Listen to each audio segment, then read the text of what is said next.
I just, the painting thing kind of like just grew on me. I always liked art, always wanted to do some type of art because I felt I was good with my hands. I mean, I made jewelry boxes, the gamut of things that you do when you're incarcerated, I guess, trying to stay out of the way and be positive.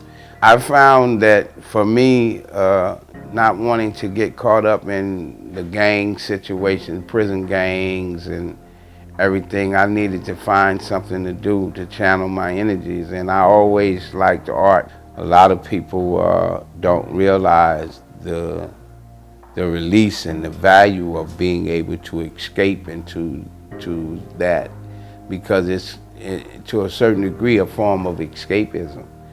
You lose yourself into what you're doing, and when you look up, hours and hours and hours have passed you by. Most guys, I think, that are incarcerated, they do time.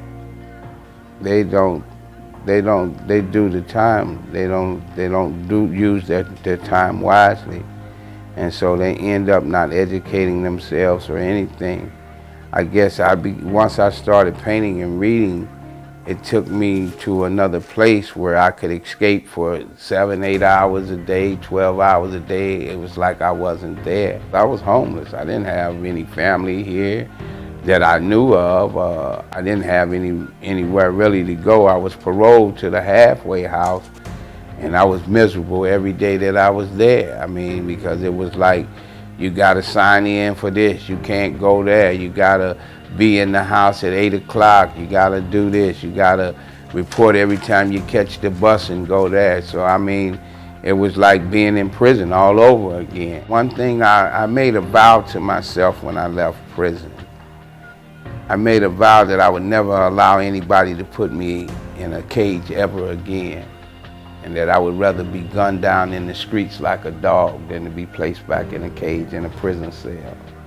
You know, for a lot of years I had no contact with my children, but they reach out to me all the time now and let me know how proud they are.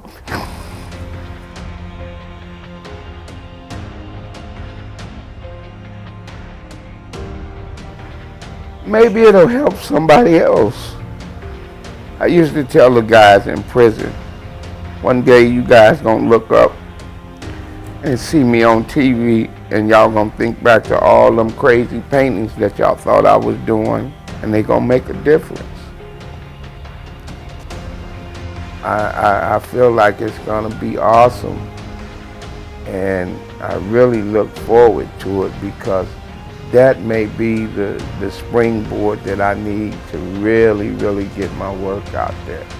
If I had my way, I would take that piece that I did, "Thank you for seeing me as a veteran and not a homeless man," and I would have it put in every VA hospital in the country, man. Because when you look at the art in the VA hospitals, there's no artwork that represents African Americans, really.